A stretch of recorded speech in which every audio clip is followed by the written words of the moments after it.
नमस्कार. भावी बहिणींची कविता रोह्याहून त्या आल्या. रोह्यातून येते युवती नांदाया पती सांगाती, निज कर्तृत्वाच्या योगे भूषवी पुण्यभूमी ती. माहेरी गोकुळ नांदे दशभावंडांच्या संगे, खेळती भांडती शिकती पण प्रीती कधी ना भंगे. डोईवर छत कौलारू खेळाया अंगणी माती, फुलबाग पुढ्यातची फुलते पिकवाया घरची शेती. आजही जी कोण भावंड आहेत सगळे एकत्र जमणार, मे महिन्यात ट्रिपा काढणार, पारायण करणार, आजही एकजुटीने वागतात. हे वैभव प्रभूचे देणे, प्रकृतीचे लोभ सवाणे, शिकलीही त्यातून तरुणी जगण्याचे सुशील गाणे. तो भावंडांचा धाक, ती बहिणींची वेडी माया, क्षण क्षण जो माहेरीचा मोहरुनी जाई काया. वडिलांची विद्या सारी रुग्णांच्या सेवेसाठी, वडील डॉक्टर होते. मातेची शिस्तची भारी चकुल्यांच्या भल्याच साठी, ती माहेराची नाती जण कोमल रेशीम गाठी.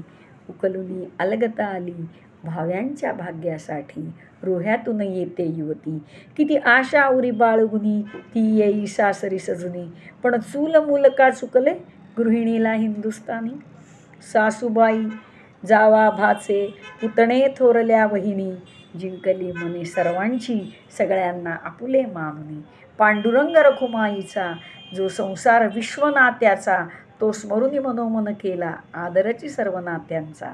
धर्म अर्थ काम पुरुषार्थ पतिसंगे पालन करता, ती सुविद्य होतच गेली पदव्यांचा स्वीकार करता. ती शिकली शिकवत गेली संभाळत निज संसार, परी पतिदेवांची मर्जी राखली उमजुनी सार. पण केवळ पैशासाठी ना विद्या विकली मुखाने, आदिवासी छात्रांसाठी आटवले रक्तसुखाने. हा समाजकार्य संस्कार घेत असे भव्य आकार, आदर्श शिक्षिका म्हणून जाहला सार्थ सत्कार.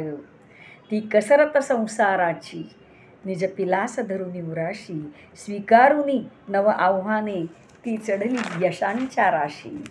निवृत्तीच्या मार्गावरती ती पुन्हा नव्याने फुलली, निज बाळे झाली मोठी एकांती कळी मग खुलली. वानप्रस्थाश्रम कसा असावा हे त्यांच्याकडून शिकावं. निज छंद गीत संगीत वाचते पुराणे ग्रंथ, साधता परहित काही वाहतेच सरिता संथ. त्या परीच आयुष्याचे साधण्या परम कल्याण, ती क्षणक्षण वेचत गेली पुण्य आणि केले जीवन धन्य. परिव्यवहारी अतिथी दक्ष, नातवासी देऊनी लक्ष, प्रेमाने पाठीशी नित्य या काळच आहे साक्ष. निज प्रपंच नेटका करुनी जी परमार्थी ही रमली, पाळुनी वेळ सर्वांची मग भजते गुरुमाऊली. हे मर्मसुखाचे साधुनिया जी जगली पूर्ण सत्वाने, मग फळे अमृताची ती दिलीच ना देवाने. आता त्यांची मुलं बाळं, ती नीलेशाची जयश्री जी सार्थबुद्धी तेजस्वी, शहरात उच्च व्यवसाय कोकणी बाग काजूची, असा विजय निलेशाने मिळवला. सुंदर सात्विक विद्या शिकुनी जी सासरी गेली, ती लेक लाडकी विद्या कार्यक्षेत्र गाजवित आली. तात्यांचा किती उत्साह, तात्या म्हणजे त्यांचे मिस्टर भावे पांडुरंग भावे. तात्यांचा किती उत्साह प्रमोद कर्तृत्वाचा. धाकट्या मुलाचं नाव प्रमोद होतं. ते तात्यांचा उत्साह आणि कर्तृत्व फार आनंदाने ते जगत असत, म्हणून तात्यांचा किती उत्साह आणि प्रमोद कर्तृत्वाचा. हा प्रमोद हे नाव आता खालच्या मुलासाठी वापरलं. आईची समाजसेवा तो ठेवा ती मुलाचा, तो लेकही जपतच जगतो आणि जीवांना जगवितो. तो देव खरा रुग्णांचा, परिमित्रासम नाते जपतो. वर्षा जल पडते शिंपी जातसे कितीतरी व्यर्थ, तो खरा मोती स्वातीचा. त्याच्या पत्नीचं नाव स्वाती आहे. दोघांनी मिळून जीवन अतिशय चांगलं जगलं. तो खरा मोती स्वातीचा जगण्याला देई अर्थ, निज पुण्याईच्या रूपे पतवंडे खेळत बघता, साधले जीवन सार्थक उर भरतो कौतुक करता. ती चालली कितीतरी पायी घेतली भरारी हवाई, गरिबीतून वर येत कष्ट करत विमान प्रवास केला आणि पायी ते हवाई नावाचं स्वतःचं एक छोटं पुस्तक त्यांनी लिहिलेलं आहे.